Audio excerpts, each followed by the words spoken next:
Hi guys, welcome back to my channel.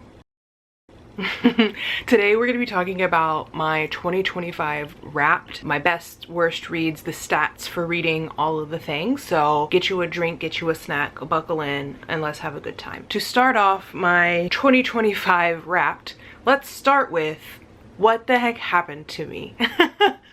So as you guys may know, I was here on YouTube for a few months in the beginning of 2025 and all of a sudden just kind of disappeared in March. The problem was I ran out of available time to edit and also do my full-time job and also managing a 3-month-old baby at the same time. So it was just a lot going on. I'm a new mom and I just had a whole lot that I was trying to juggle and balance, and I just couldn't do it. I couldn't balance it. I couldn't make it happen. I tried my best, but in the end, it got the better of me. I have a lot of videos that I never uploaded and I never finished editing, so maybe I'll pull those out during this 90-day challenge on YouTube thing and kind of use those to help supplement some spaces from videos that I've created, just never finished editing. But beyond that, I did continue to read. I kept reading while I was away. I also made a few changes to the way that I'm reading. So one big change that I made to my reading is the app that I use to track my reading. At the beginning of 2025, I was actually using Storygraph and I really liked it. But then as time went on, I kind of got into a thing where I felt like I was just using it to be a analytics tracking device and it didn't feel as fun. It didn't feel as engaging to me. So I ended up switching from Storygraph to Fable and I've been using Fable ever since. I absolutely love Fable. I'm not gonna go on a tirade about it, but if you want to follow me on Fable, the link is in my description below. It's an amazing app. I have a great time there. I follow quite a few different book clubs. I don't always participate in them, but Books and Lala's Literally Dead book club is hosted through Fable, so a great one to follow there. But there's also many other book clubs that you can join for horror or diversity or whatever it may be that you're looking for. So highly recommend, not sponsored by any means, but I really do love Fable. So that's the reading app that I've been using and that I've been keeping up with all of the books that I've read this year. Like I said, I did continue to read even though I wasn't on YouTube, and I read quite a bit. My goal every year, and will always be for every year to come probably, is 50 books in a year. I think it's an easily attainable goal, but it's also ambitious in a way because years past I haven't always read books and I haven't always read like 50 books per se, but I think it is a good, like, just a goal to try and reach. And if I shoot over that goal, then that's awesome and I'm excited about it, and that happens quite often. But if I don't, that's also okay. So my goal this year was 50 books. I read 51 books, which, hey, very proud of me that I was able to even read 51 books as a brand new mom. I currently have a 1-year-old, so being able to read it all is just, if you're a mom, you know. I did in fact read 51 books for the year. I'm very proud of myself. I'm glad that I got to read. I read so many good books this year that I really enjoyed, and I can't wait to share some of those with you. To kind of get into our stats, here's my stat tracker that I made. I feel like super fancy that I made this. It matches like my branding colors, if you will, so enjoy. I'll probably try and use something like this every month when I do my wrap-ups because I think this is just fun and I really enjoyed putting this together. To start off, my average rating for the books that I read ended up being 4.1 stars for the year, which I think is pretty good. So in 2024 my average rating was 4.3 stars, and in 2025 my average rating is 4.1 stars. Very happy with that. I'm glad that it's not lower because that would mean that I'm reading less books that I enjoy, and I feel like I said, I read quite a bit of books that I actually really enjoyed this year. Just as a reference to last year, I ended up only reading 39 books, so difference in reading being full-time student and pregnant in the year of 2024 and then being a new mom in the year of 2025. Then you'll see my most and least read months. I read the least in April, which is right around the time that I hiatused from YouTube, and I only read one whole book in April. However, it is one of my top 5 books from 2025. So it was a good book that I read the entire month of April, but I did only read one book in April. And then my most read month was actually December. I read 9 books in December, which is also why I made it to 51 books read in the year. I wanted to kind of track in a way my audio versus physical versus library reads, and I'm gonna try and do a better job of tracking this next year because I don't think these numbers are 100% accurate. This is the best thing that I can kind of remember from everything that I've read this year. Library books or Libby books that I read were 13 from either the library or Libby that I checked out, and that does include audiobooks in that number. And then I also just straight up audiobooks that I listened to was 28, and then the number of physical books that I read was 23. Now keep in mind the 28 and 23 for audio and physical typically overlap. I really do like to listen and read at the same time. I love a tandem experience, but also keeping in mind that in the year of 2025, I became a mom. So I don't have a lot of time to sit here and hold a book while I'm trying to feed a baby or chase after a baby or whatever it may be. So I really did fall in love with audiobooks this year, which is something that I didn't really enjoy before that. And I think that I even talk about that at the beginning of 2025 in some of my videos that I made, that I was just like not into audiobooks. So really cool that I got more into them and found a format that actually works best for me, and being able to get a lot of those audiobooks from my local library has been really awesome. So pretty cool. And then moving on to my star ratings, I had book ratings ranging from 1 star all the way to 5 star this year. I had one 1-star book, we'll talk about it, 2 2.5 star books, 3 3-star readings, 7 3.5 star ratings, 13 4 stars, 15 4.5 stars, and 10 5-star reads for the year of 2025. 10. That's pretty darn good, guys. Thinking about the fact that I read 51 books and 10 of the 51 were 5-star reads, like that's a pretty good average to me anyway. Okay, so then also looking at my top genres for the year, my number 1 genre was thriller, with 20 reads being thriller books. Now keep this in mind, this is based on what is in Fable.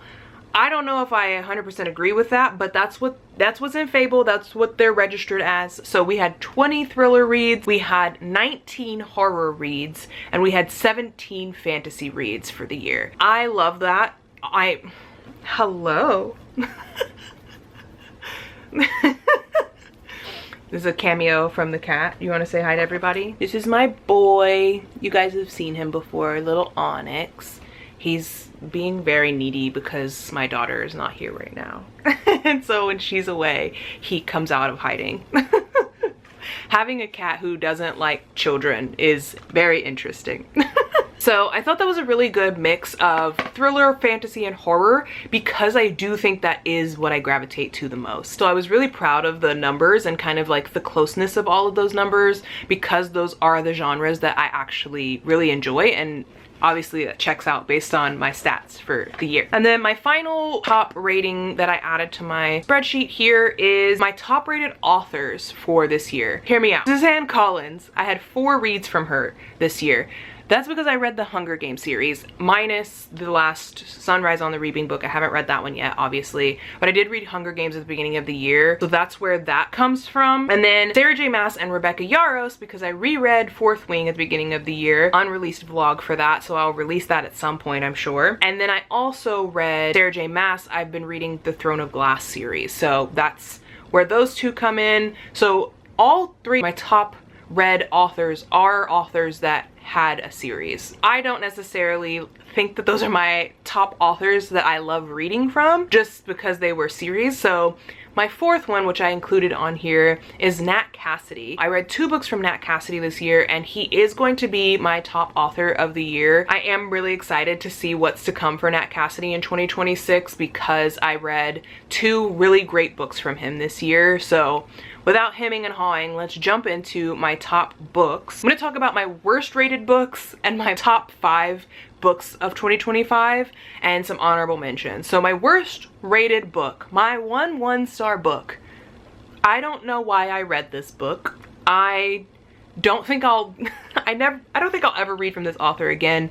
I've also learned a lot about, I think that I just don't really enjoy extreme horror, but maybe it's just this author, I don't know, or this specific book. But I read Cows by Matthew Stokoe, and I don't recommend it. I'm gonna tell you now, if you haven't read it, don't. Just don't. Just skip it. It's not, don't be curious like me, okay?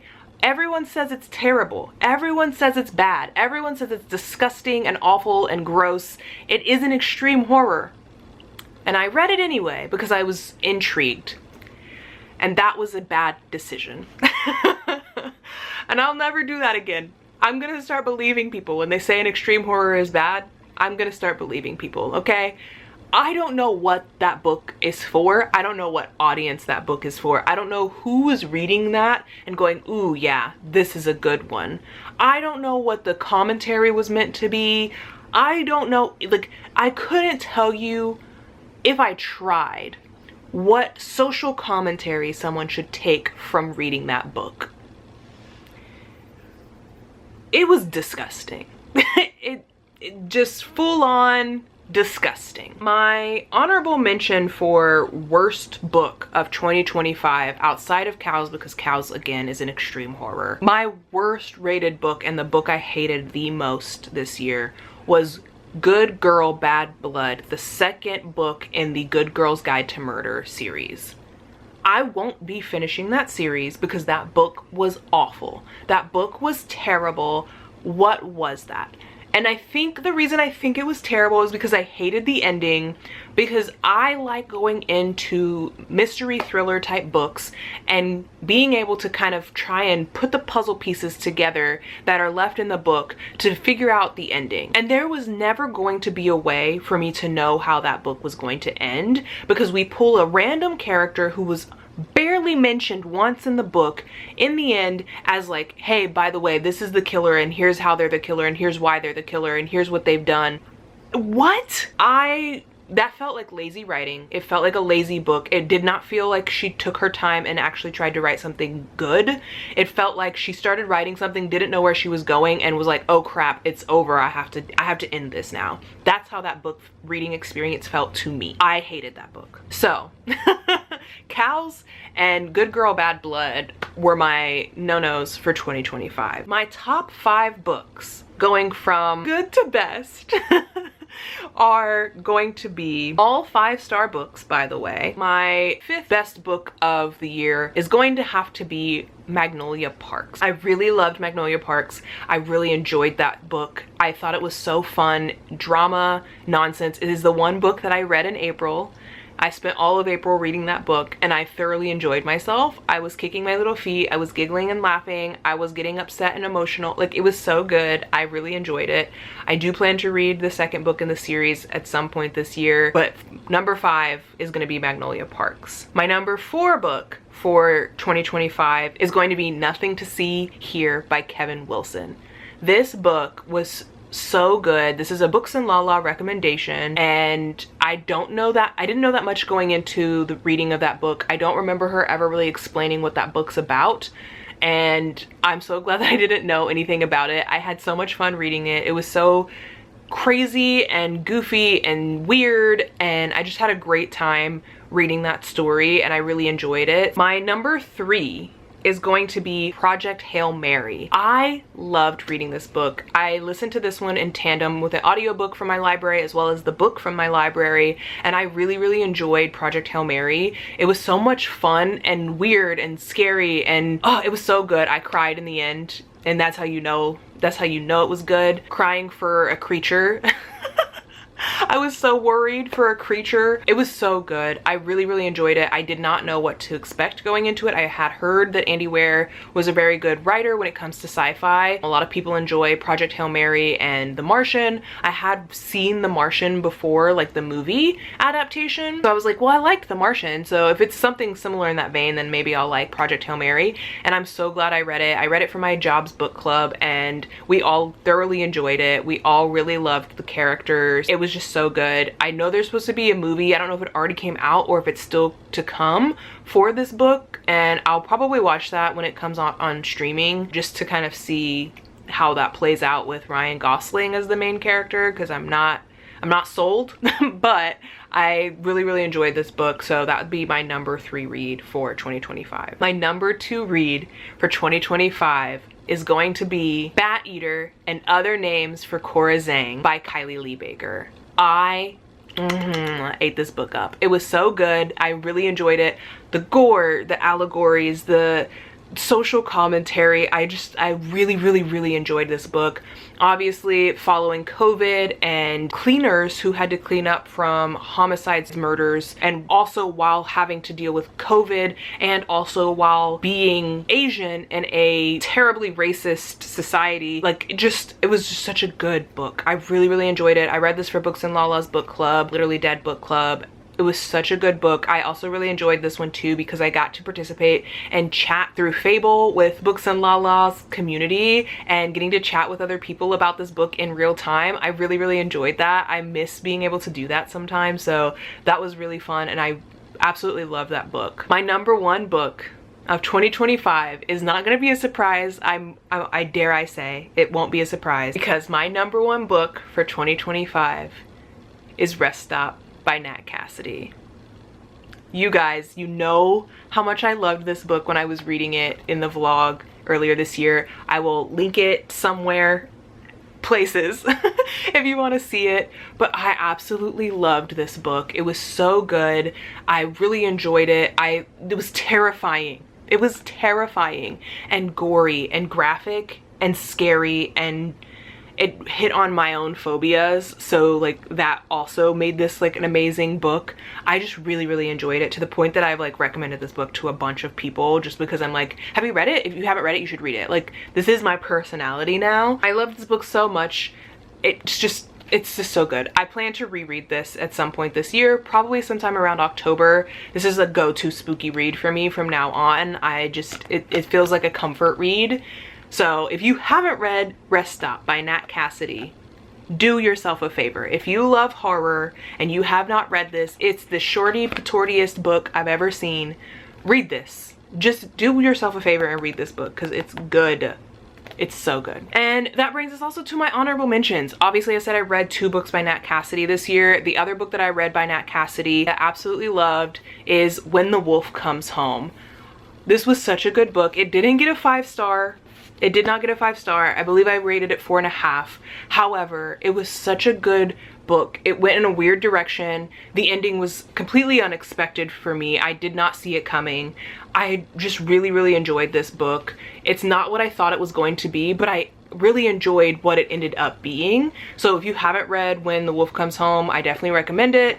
It's leading me into wanting to read more Nat Cassidy, so my goal for 2026 is to get my hands on the short story collection that he's coming out with. I'm very excited for that, but also to get my hands on Nestlings, and y'all maybe try and read Mary. I don't know. I'm not making promises. We'll see. I've tried to read Mary like 3 or 4 times and I get bored every time and just stop. That's not a like dig at Nat Cassidy. He does a very cool thing when he's writing where he really embodies the character in the writing style. So like if the character is like chaotic and all over the place, the writing style is kind of chaotic and all over the place. And he just like, it feels like you're reading from that character and not from Nat Cassidy writing that character, if that makes sense. It's just so good. It's just very involved. And with that being said, Mary's story is about a character that, it seems to me, kind of like slowly starts losing herself and is kind of like slowly losing her mind. And by slowly, I do mean slowly. And so thus the writing is a little slow and it's very mundane and regular. And I'm just like, can we get to it? Can we get to it? I need it now and I can't wait forever for this to happen. So I haven't finished Mary, but I do intend to go back to it. And then for my final honorable mention for 2025 is this beautiful edition and copy of The Exorcist. I adored this book. I've loved the movie. I've watched the movie so many times. I even tried watching the newer movie, Exorcist the Believers. Don't do it. Not recommended, but I love The Exorcist. So I was like, I need to read the book. I need to read the original works. I never read it. It was my first time reading it. I read this in spooky season this year and I thoroughly enjoyed it. I'm so glad I also got my hands on this beautiful edition. I love this. I know her face is probably creeping some of you out, but I love this edition. It has the sprayed edges that match the actual cover color. This is going on display on my bookshelves once they're out in my living room, but I love Loved this book, loved the writing. I loved how well the movies actually followed the book for that movie. Obviously this was before a lot of people were making books into movies, but even still, I think that the way that they executed this book into a movie, they did a really great job, and you can see it from the writing. It was just a really well-written book. Very much enjoyed it. Interested in potentially reading more from this author. I don't know, I think there's like 2 or 3 other William Peter Bateleys out there that I was interested in. Yeah, there's another one on his backlist that I'm interested in reading called Legion, so I might read that one, but we'll see. But I really did enjoy The Exorcist. So that's a wrap on my 2025. I hope you guys really enjoyed this video. If you did, please give it a like. Leave me a comment and let me know if you've read any of these books, if you plan to read any of these books. If there's a book that I didn't read in 2025 that I should have read, definitely let me know. I want to chat with you guys all about the books. If you have any other book recommendations for me, also let me know. Otherwise, I will see you guys in my next video. Bye!